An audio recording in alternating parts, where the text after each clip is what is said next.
Halo teman-teman, jumpa lagi dengan saya Rudianto di sini dan kali ini saya mau sharing bagaimana memulai bisnis asuransi.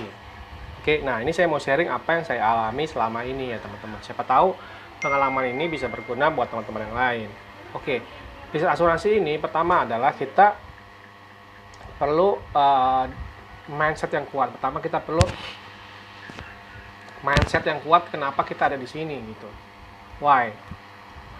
Kalau misalnya kita lagi lemah, ingat lagi kenapa sih kita mulai di sini gitu. Misalnya ingin membahagiakan istri, ingin membahagiakan orang tua dan segala macamnya teman-teman ya.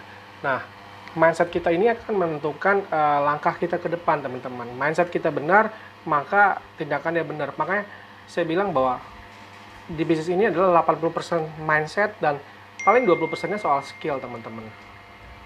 Kenapa kayak gitu? Karena akan banyak kejadian orang lain atau mungkin pemikiran orang lain atau mungkin hambatan dari keluarga atau segala macamnya. Tapi yang membuat kita kuat adalah sebenarnya mindset kita sendiri teman-teman, kemauan kita sendiri gitu. Nggak tergantung dari atasan kita, dari leader kita, dari apapun gitu. Nah, yang kedua adalah soal skill. Jadi teman-teman juga perlu mengerti bahwa walaupun 80% mindset kita udah benar, tapi kalau skillnya kita nggak punya juga akan percuma juga. Contoh gini, teman-teman udah ada prospek yang asik banget, yang udah deket banget dan ditanya ini dan tanya itu dan ternyata teman-teman nggak tahu produknya apa ya, kelebihannya apa ya, mungkin ini covernya gimana ya. Nah, itu juga nggak bisa gitu. Nah, jadi teman-teman juga perlu mengerti bahwa secara mindset teman-teman harus kuat. Kedua, secara skill juga teman-teman harus bagus, bagaimana approach orang gitu, bagaimana helping mereka, bagaimana knowledge kita tentang produk, bagaimana kita menjawab setiap pertanyaan mereka gitu. Nah, kurang lebih itu. Nah, hal yang kedua yang mau saya sharing adalah gini teman-teman. Seringkali kita sebagai agent asuransi tanya nih, boleh nggak saya main di medsos? Saya jawab boleh. Nah, jadi sebenarnya mau bisnis apapun itu, ternyata itu ada caranya dan ada skillnya teman-teman. Nah, apa yang mau saya sharing gini, jadi dalam jualan, dalam bisnis, dalam apapun juga tuh ada namanya tiga level. Pertama cold atau dingin, kedua warm, ketiga tuh hot. Jadi bagaimana kita orang yang nggak dikenal gitu ya. Cold ini berbicara tentang orang yang nggak dikenal. Bagaimana orang-orang yang dulu kita nggak pernah ajak ngomong, nggak pernah tahu, nggak pernah ngapa-ngapain, nggak pernah tegur sapa. Nah, ini namanya sebut cold. Nah, bagaimana ini kita bisa ubah dari cold ini jadi warm.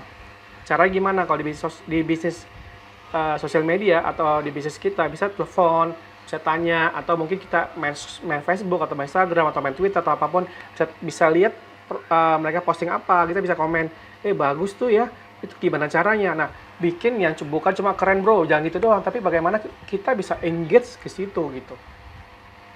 Terus juga kemudian mereka juga bisa notice bahwa kita ini ternyata ikutan juga loh di kehidupan mereka gitu. Nah, itu give terus sampai itu jadi warm gitu, jadi hangat. Oh, ya ini si Rudy nih, atau mungkin siapa nih gitu. Oh, gue tahu nih dia nih. Oh, sampai mereka lihat kita, oh ini si Rudy nih jualan asuransi nih misalnya. Ya udah, nanti ingat dulu gitu, dia ingat dulu bahwa kita agen asuransi gitu. Nah, itu berubah dari yang cold, yang dingin jadi warm. Nah, kita nggak bisa lompat dari yang cold ini lompat langsung jadi ke hot. Mereka tiba-tiba mau beli gitu kan. Nah, biasanya jarang banget seperti itu. Kalau misalnya mereka mau beli, biasanya ada sesuatu. Misalnya mereka sudah sakit duluan kah, atau mereka mungkin kepepet kah, atau apa. Bisa kayak gitu. Nah, itu di sosial media buat teman-teman. Nah, rajin-rajin kita update gitu ya. Jadi, update-nya itu bukan tentang kita di sosial media. Jadi, update kita lagi ini, misal lagi apa, jalan-jalan, atau lagi makan, foto makanan, segala macam. Jadi, update-nya itu apa? Update-nya itu bagaimana sesuatu yang kita post, atau sesuatu yang kita taruh di medsos itu berguna bagi audiens kita gitu, buat teman-teman kita, atau buat orang-orang yang melihat postnya kita, sehingga mereka merasa kayak berguna juga nih follow si Rudy nih, atau mungkin berguna juga nih bagi siapa nih orang lain gitu ya. Wah, ini penting juga nih, atau itu bisa membantu mereka menyelesaikan masalah mereka gitu. Dan lebih asiknya, lebih keren lagi kalau postingan kita itu bisa di-share oleh mereka. Berarti kan mereka percaya bahwa ini benar, ini bagus buat mereka, ini berguna buat mereka. Nah, itu mereka sudah berubah tuh dari yang cold jadi warm gitu. Nah, nanti tinggal di follow up lagi, halo Ci, atau halo Ko, halo Mas, halo D, atau apapun, gimana. Nah, kita berubah dari warmnya ini jadi ke hot gitu. Nah, semakin kita dari hot, itu semakin kita jadi punya apa ya, lebih deket dan orang tuh lebih percaya gitu dengan apa yang kita omongin, dengan apa yang kita ceritain, itu lebih percaya dan mereka lebih terbuka, lebih open. Oh gitu ya. Oh boleh juga tuh, bener juga tuh. Nah semakin kita deket, semakin hangat, maka akan closingnya akan semakin mudah. Itu ya teman-teman. Dulu juga saya ngerasa salah banget nih. Dulu saya hajar hard selling, hard selling, hard selling. Wah, kalau mau asuransi, telepon saya, DM saya segala macam. Ternyata dikit sekali, walaupun ada, tapi dikit sekali gitu. Nah, sekarang saya coba rubah nih. Saya rubah semua konten saya ya. Saya rubah semua apa yang saya kerjakan itu berguna buat orang lain, buat calon prospeknya saya gitu, calon nasabahnya saya gitu. Nah, penting juga bahwa kita melakukan apa yang namanya 90 hari. Apa ya namanya? Challenge 90 hari. Nah, saya mensarankan buat teman-teman sekalian ya, coba kalian ikutin challenge di 90 hari yang mungkin udah saya sediain. Jadi hari pertama kalian belajar apa dan kalian praktekin. Hari kedua kalian belajar apa, kalian praktekin. Hari ketiga belajar apa, kalian praktekin. Nah, itu yang akan membuat kita tuh bisa konsisten gitu. Sama seperti gini, waktu kita dorong mobil nih, dorong mobil mogok, setengah mati, awal setengah mati, berat banget ya, bener nggak? Ya awal kita mungkin kita kerja gitu ya, bukan kerja ya, kita berbisnis di asuransi ini kayaknya berat banget dorongnya, kok nggak jalan-jalan, keras, kalau kita dorong pun dikit gitu ya. Nah tahu nggak teman-teman, selama kita konsisten lakukan day one, lakuin day itu, lakuin day itu, tahu nggak, lama-lama itu kayak kita dorong mobil, dan dorong mobil itu kayak, mobil kan ada bannya, walaupun awal-awal berat, tapi begitu dia udah mulai jalan, udah mulai bergerak, maka akan terasa lebih ringan gitu, dan itu perlunya konsisten selama 90 hari, dan sampai 90 hari itu akan terasa, kayaknya udah nggak berasa lagi gitu, kayak memang udah, kayak memang, ya sehari-hari memang gini, ya udah lakuin aja, sama udah kayak kita mau kerja atau kita mau kantor atau kemana, jadi udah tutup mata, udah hafal jalannya.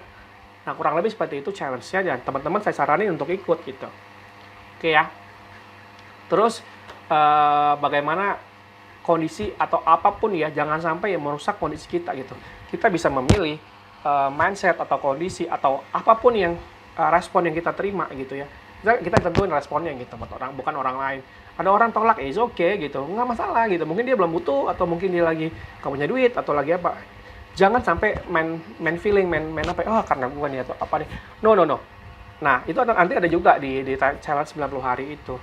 Nah, makanya teman-teman, hari ini saya cuma sharing itu, bagaimana sebagai agent baru, bagaimana kita bisa maksimal di selama 90 hari awal gitu loh. Oke, semoga video ini bisa berguna buat teman-teman, buat berbagi. Ya, semoga bisa menguatkan teman-teman semua ya. Oke, sampai jumpa. Bye-bye.